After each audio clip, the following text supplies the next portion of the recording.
بسم اللہ والحمد للہ والصلاة والسلام علی رسول اللہ وعلی آلہ وصحبہ ومن والاہ۔ عن امیر المؤمنین ابی حفص عمر بن الخطاب رضی اللہ تعالی عنہ قال سمعت رسول اللہ صلی اللہ علیہ وسلم یقول انما الاعمال بالنیات وانما لکل امرئ ما نوی فمن كانت هجرته إلى الله ورسوله فهجرته إلى الله ورسوله ومن كانت هجرته لدنيا يصيبها أو امرأة ينكحها فهجرته إلى ما هاجر إليه أو كما قال صلى الله عليه وسلم۔ رب اشرح لي صدري ويسر لي أمري واحلل عقدة من لساني يفقهوا قولي۔ اللهم انفعنا بما علمتنا وعلمنا ما ينفعنا وزدنا علما آمین یا رب العالمین۔ موجودہ دور کے ایک سب سے بڑے مستشرق ایک امریکن جیو ہیں، پروفیسر ہیں، ان کا نام ہے برنارڈ لوئس۔ 2002 میں انہوں نے ایک کتاب چھاپی، اس کا عنوان تھا واٹ وینٹ رانگ، کہ مسئلہ کیا ہوا ہے، خرابی کہاں پیدا ہوئی۔ 2003 میں ایک اور کتاب ان کی چھپی، اس کا عنوان تھا دا کرائسس آف اسلام، کہ اسلام کا اصل میں مسئلہ ہے کیا۔ اور ان دونوں کتابوں کا اصل مسئلہ یہی تھا کہ مسلمانوں کے ساتھ پرابلم کیا ہے۔ پوری دنیا میں مسلمانوں کے بارے میں، مسلم امت کے بارے میں یہ بات کہی جا رہی ہے کہ they are the orphans of the history, وہ تاریخ کے یتیم ہیں، وہ تاریخ کے سفر میں کہیں بہت پیچھے رہ گئے، پچھڑ گئے، اور وہ زمانے کا ساتھ نہیں دے پا رہے۔ اور جیسے ایک بچہ ہوتا ہے جو پرابلم کریٹر ہوتا ہے، اس امت کا تعارف اب دنیا میں یہی ہے کہ یہ مسئلہ پیدا کرتے ہیں، انہوں نے کوئی مسئلہ حل نہیں کیا۔ تو یہ احساس مغرب کا بھی ہے اور مسلمانوں کے اپنے دانشور، ان کے علماء، ان کے اسکالرز کا بھی 100-150 برس سے یہ ایک مستقل تھیم ہے کہ ہمارے ساتھ ہوا کیا۔ ہم وہ لوگ کہ جو دنیا پہ غالب تھے اور دنیا کو تہذیب دیتے تھے، دنیا کو تمدن دیتے تھے، دنیا کو علم دینے والے تھے، 300-400 سال سے بھکاری کیوں بن گئے؟ ہر جگہ کشکول لے کے ہم کیوں گھوم رہے ہیں؟ سر سید مرحوم سے اس کا آغاز ہوا، اس کے بعد حالی ہیں، شبلی ہیں، علامہ مشرقی ہیں، پرویز صاحب نے بھی کتاب لکھی کہ اسباب زوال امت، امیر شکیب ارسلان کی کتاب، اس کا عنوان یہی تھا کہ ہم دنیا میں پیچھے کیوں رہ گئے اور مغرب جو ہے وہ غرب آگے کیوں نکل گیا۔ مولانا مودودی علیہ رحمہ نے بھی اس پہ قلم اٹھایا، ڈاکٹر صاحب علیہ رحمہ نے بھی اس پر گفتگو کی۔ اسی کو اقبال نے بھی اپنا تھیم بنایا، اور تقریباً ان کی جو آخری کتاب تھی فارسی میں وہ مثنوی تھی، پس چہ باید کرد اے اقوام شرق، کہ اے اقوام شرق اب کیا کریں، یعنی تم ذلت کا، ادبار کا، خرابی کا شکار ہو گئے ہو، تو اب کیا کیا جائے، وے آؤٹ کیا ہے، نکلنے کی راہ کیا ہے۔ اور اس مثنوی کے آخر میں انہوں نے نبی اکرم صلی اللہ علیہ وسلم کو گویا خطاب کر کے ایک گفتگو کی ہے بحضور رسالت مآب صلی اللہ علیہ وسلم۔ اس کے کچھ اشعار میں چاہتا ہوں آپ کے سامنے عرض کروں۔ بہت ہی ٹریجک شعر ہے، کہتے ہیں کہ در عجم گردید و ہم در عرب، مصطفیٰ نایاب و ارزاں بو لہب، کہ میں عرب میں بھی گھوما ہوں اور میں عجم میں بھی گھوما ہوں، ایسٹ میں بھی، ویسٹ میں بھی، مسلم دنیا میں بھی، غیر مسلم اقوام میں بھی، ہر جگہ میں گھوما پھرا، اور جو بہت ہی تلخ حقیقت میرے سامنے آئی وہ کیا تھی کہ مصطفیٰ نایاب و ارزاں بو لہب، کہ وہ لوگ کہ جو رسول اللہ صلی اللہ علیہ وسلم کے فیض یافتہ ہیں، جو آپ کے جوہر سے جنہوں نے زندگی کو کشید کیا ہے، وہ لوگ اب بہت تھوڑے رہ گئے ہیں۔ مصطفیٰ بہت تھوڑے ہیں اور بو لہب ارزاں ہیں، بہت زیادہ ہیں، بے شمار۔ یہ ہوا کیوں ہے؟ اقبال نے اس پہ آگے اور بھی کچھ بات کی ہے، کہتے ہیں کہ از فرنگی می خرد لاتو منات، کہ مسلمان کے ساتھ کیا ہوا کہ اس نے فرنگی سے لات و منات خرید لیے ہیں۔ ایک لات و منات وہ تھے جو بت تھے کہ جو پتھر کے اور لکڑی کے ہوا کرتے تھے، ایک بت ہوتے ہیں جو ذہنی ہوتے ہیں، ٹھیک ہے، جو آئیڈلز آف دا مائنڈ ہوتے ہیں۔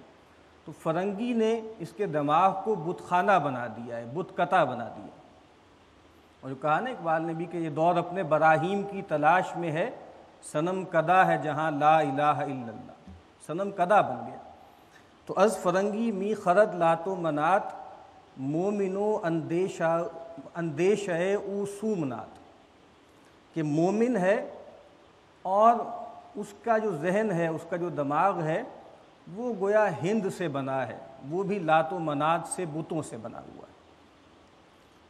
اور کہا کہ ما ہما افسونی تہذیب غرب، کشتہ افرنگیاں بے حرب و ضرب، کہ ہم سارے کے سارے فرنگ کی تہذیب کے گزیدہ ہیں، اس میں گرفتار ہیں، اس کے طلسم میں ہیں۔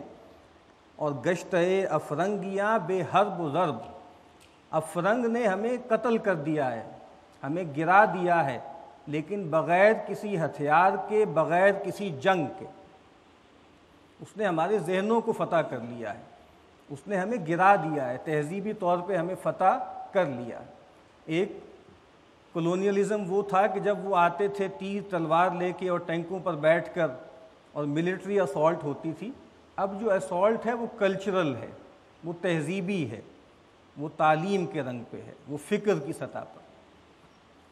تو اس کے بارے میں اقبال آگے کہتے ہیں نبی اکرم صلی اللہ علیہ وسلم کو خطاب کر کے کہ ذکر و فکر و علم و عرفانم توئی، کشتی و دریاؤ طوفانم توئی، کہ اللہ کے نبی ہمارے لیے ذکر کی خوراک ہو یا فکر ہو، چاہے علم ہو چاہے عرفان ہو، وہ آپ ہی کی ذات ہے، اور ہماری کشتی بھی آپ ہے، ہمارا دریا بھی آپ ہیں، اور ہمارا طوفان بھی آپ ہی ہے، یعنی آپ کے علاوہ ہمارے پاس کوئی چارہ نہیں ہے۔ اور ایک اور جگہ اقبال نے بالکل آخری بات کر دی کہ یہی سوال کہ ہم جو ذلیل ہیں، خوار ہیں، نکلنے کی راہ کیا ہے، کیسے دوبارہ آئیں؟ کہا کہ مقام خیش اگر خواہی دری دیر، اگر تم چاہتے ہو کہ اس دیر میں، اس بت کدے میں، اس عالم صورت میں کوئی مرتبہ حاصل کرو، کوئی مقام حاصل کرو، تو اس کی راہ کیا ہے، اس کا میتھڈ کیا ہے، منتر کیا ہے اس کا؟ تو کہا کہ بحق دل بندو راہ مصطفیٰ رو، بحق دل بندو راہ مصطفیٰ رو، حق تعالیٰ کے ساتھ دل لگا لو اور رسول اللہ کے رستے پہ چل پڑو۔ یہ دو پوائنٹ بظاہر یہ کلیشے لگتا ہے کہ جناب ہمارے تمام مسائل کا حل جو ہے وہ قرآن و سنت کے اندر ہے اور نظام خلافت میں ہے، اور ہمارے ادبار کا سبب اللہ اس کے رسول سے غداری ہے۔ جب تک ہم دوبارہ رجوع نہیں کریں گے تو ہمارے لیے کوئی اقبال نہیں ہے، کوئی ترقی نہیں ہے، کوئی عروج نہیں ہے۔ لیکن بات بہرحال یہی ہے، جو حافظ شیرازی کا ایک شعر ہے کہ چکول بین شما خاک آستان شماست، کہ اے محبوب تیری جو آستان کی خاک ہے وہی ہماری آنکھوں کا سرما ہے، تو تجھے چھوڑ کے ہم جائیں تو کہاں جائیں؟ اقبال نے بھی اس کو باندھا کہ سرما ہے میری آنکھ کا خاک مدینہ و نجف۔ تو اللہ کے رسول صلی اللہ علیہ وسلم، ان سے تعلق وابستہ کرنا، ان سے وفا کرنا، یہی کلید ہے کہ محمد سے وفا تو نے تو ہم تیرے ہیں، یہ جہاں چیز ہے کیا لوح و قلم تیرے۔ اور اقبال کے جو مرشد ہیں مولانا روم نے کہا تھا کہ بخت جواں یار ماں دادن جاں کار ماں، بخت جواں یار ماں، خوش بختی تو ہماری دوست ہے، خوش بختی کو ہم سے کوئی دشمنی تھوڑی ہے، وہ ہماری دوست ہے۔ کیوں؟ دادن جاں کار ماں، ہمارا تو کام ہی اللہ کے لیے جان دینا ہے، اللہ کے لیے جان دینا ہمارا اصل کام ہے۔ اور کہا قافلہ سالار ماں فخر جہاں مصطفیٰ، ہمارے قافلے کے سالار کون ہیں؟ ہمارے قافلے کے سردار تو محمد الرسول اللہ صلی اللہ علیہ وسلم، اور وہ فخر جہاں ہے۔ تو اگر رسول اللہ صلی اللہ علیہ وسلم سے ہم نے وفا کی، ان سے تعلق کو مضبوط کر لیا اور ان سے غداری کو چھوڑ دیا، تو اس کے بعد اس دنیا میں بھی ہمارے لیے کامیابی ہے اور آخرت کی کامیابی بھی انشاءاللہ ہمارے لیے مقدر ہے۔ ایک روایت میں الفاظ آتے ہیں کہ جعل الذلۃ والصغار علی من خالف امری، کہا کہ جو آدمی میرے معاملے کی نافرمانی کرے گا، خلاف ورزی کرے گا، اس پہ ذلت اور چھوٹا پن لکھ دیا جائے، اور وہ ذلت اور چھوٹا پن ہمارے چہروں پہ لکھا ہوا۔ تو اسی وجہ سے ضروری ہے کہ ہم اللہ کے رسول صلی اللہ علیہ وسلم سے تعلق کو استوار کریں، آپ کی سیرت کا مطالعہ کریں، آپ کے فرامین کا مطالعہ کریں۔ اسی نسبت سے یہاں پر انشاءاللہ مطالعہ حدیث کا ایک سلسلہ وار جو ہے ہم آغاز کریں گے۔ جو پہلی روایت آج انتخاب کی ہے، یہ وہ روایت ہے کہ اس امت کے بہت سے اکابر نے، بہت سے بزرگوں نے جب اپنی کتاب تصنیف کی حدیث کی تو اس کا آغاز اس روایت سے کیا۔ سب سے بڑے عالم ہمارے ہاں حدیث کے سمجھے جاتے ہیں امیر المؤمنین امام بخاری علیہ رحمہ، ان کو امیر المؤمنین فی الحدیث کہا جاتا ہے۔ ان کی جو سب سے مشہور کتاب ہے، اس کے بارے میں کہا جاتا ہے کہ اصح الکتاب بعد کتاب اللہ عز وجل، اللہ تعالیٰ کی کتاب کے بعد سب سے صحیح ترین کتاب کون سی ہے؟ وہ الجامع الصحیح ہے امام بخاری کی۔ تو امام صاحب نے اپنی کتاب کے آغاز میں کوئی مقدمہ، کوئی خطبہ نہیں لکھا، بلکہ اس روایت کو نقل کیا، گویا سر عنوان بنایا ہے اپنی کتاب کا، خطبے کے طور پہ نقل کیا ہے اس روایت کو۔ امام بہقی نے اپنی کتاب کا آغاز اسی سے کیا۔ ہمارے بعد کے اکابرین میں سے امام نووی علیہ رحمہ، ان کی 3 کتابیں حدیث کی بہت مشہور ہیں۔ ایک بہت ہی زبردست مجموعہ ہے ریاض الصالحین کا، ایک اربعین کے نام سے کتابیں ہیں، سینکڑوں کتابیں ہوں گی، لیکن جب بھی ہم اربعین کا نام لیتے ہیں تو ہمارے ذہن میں امام نووی علیہ رحمہ آ جاتے ہیں۔ اسی طریقے سے اذکار و ادعیہ کی ان کی کتاب ہے کتاب الاذکار۔ تو اربعین نووی ہو یا ریاض الصالحین ہو یا کتاب الاذکار ہو، تینوں کا آغاز امام نووی علیہ رحمہ نے اسی حدیث سے کیا۔ امام احمد بن حنبل اور امام شافعی علیہ رحمہ فرماتے ہیں کہ یہ حدیث ثلث علم ہے، 1/3 علم اس حدیث کے اندر بند ہے۔ کچھ اکابر نے کہا کہ یہ جو روایت ہے یہ تو نصف علم ہے، یہ آدھا دین آدھا علم اس کے اندر بیان ہو گیا ہے۔ بہت مشہور روایت ہے، سیدنا عمر بن الخطاب رضی اللہ تعالی عنہ اس کے راوی ہیں۔ وہ فرماتے ہیں کہ میں نے رسول اللہ صلی اللہ علیہ وسلم کو فرماتے ہوئے سنا، انما الاعمال بالنیات، کہ بے شک اعمال نیتوں کے ساتھ ہیں۔ کئی ورژنز ہیں اس کے، انما الاعمال بالنیہ بھی ہے، الاعمال بالنیہ بھی ہے، الاعمال بالنیات بھی ہے، مطلب سب کا ایک ہی ہے کہ اعمال نیتوں کے ساتھ ہوتے ہیں۔ ایک ترجمہ تو اس کا عام طور پر کیا جاتا ہے کہ اعمال کا دار و مدار نیتوں پر ہے، وہ بھی ٹھیک ہے، اور دوسرا ترجمہ اس کا یہ ہے کہ عمل نیت کے ساتھ ہی ہوتا ہے۔ یعنی عام طور پہ جو بیان کیا جاتا ہے نا، ایک فعل ہوتا ہے، ایک عمل ہوتا ہے۔ فعل تو آدمی بے دھیانی میں بھی، بغیر ارادے کے، نیت کے بھی کرتا رہتا ہے، لیکن عمل ایک سوچا سمجھا عمل ہوتا ہے، وہ نیت کے بغیر نہیں ہوتا۔ گویا ایک اصولی بات ہے عمل کے بارے میں کہ بھائی عمل نیت کے ساتھ ہی کیا جاتا ہے۔ یا تو آدمی بالکل دیوانہ ہو، مجنون ہو، تب بات دوسری ہے، ورنہ انسان جب بھی کوئی عمل کرتا ہے اس کی بیک آف دا مائنڈ کوئی نہ کوئی نیت، کوئی نہ کوئی موٹیو ضرور ہوتا۔ وَإِنَّمَا لِكُلِّ امْرِئٍ مَّا نَوَىٰ، اور ہر ایک کے لیے وہی کچھ ہے جس کی اس نے نیت کی۔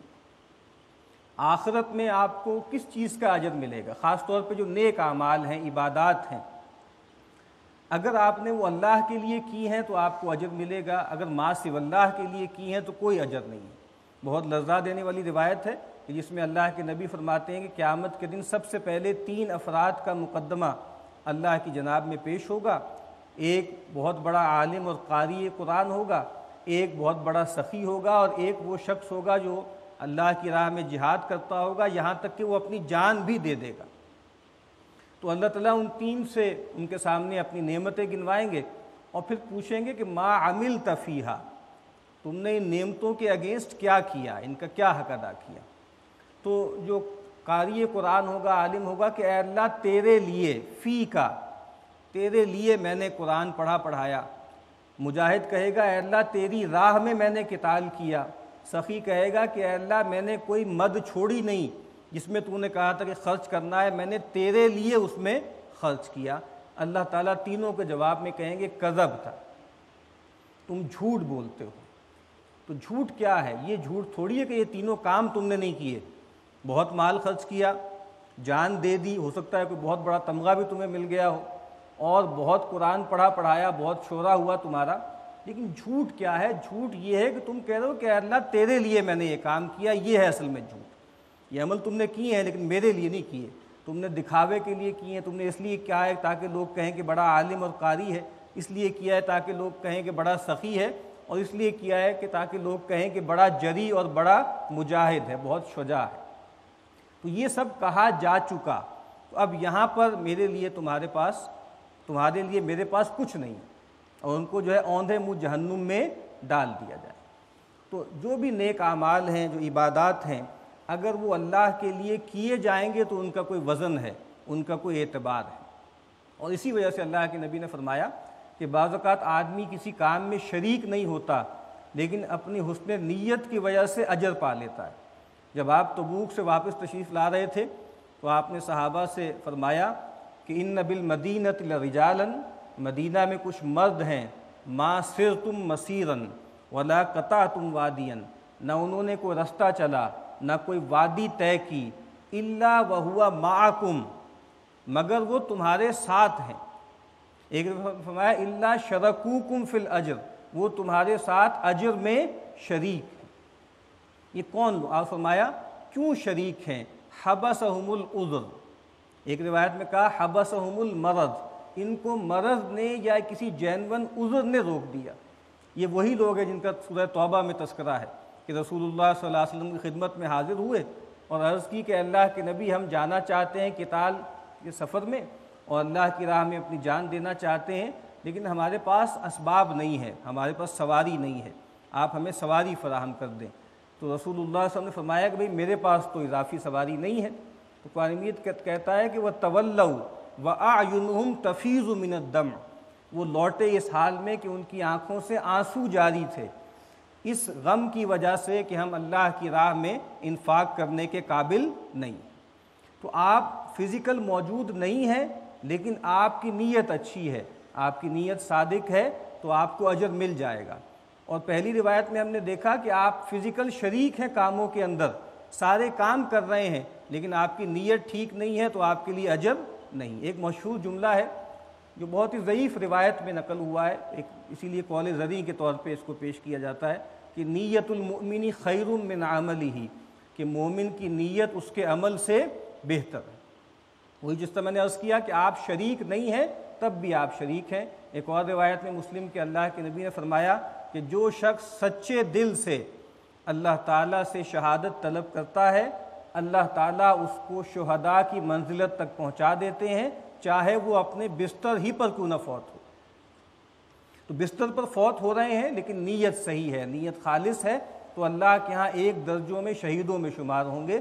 اور نیت خراب ہے، کرپٹ ہے، تو آپ چاہے فزیکل شریک ہیں اور آپ نے جان دے بھی دی ہے تب بھی اللہ کے ہاں آپ کے لیے کوئی اجر نہیں ہے۔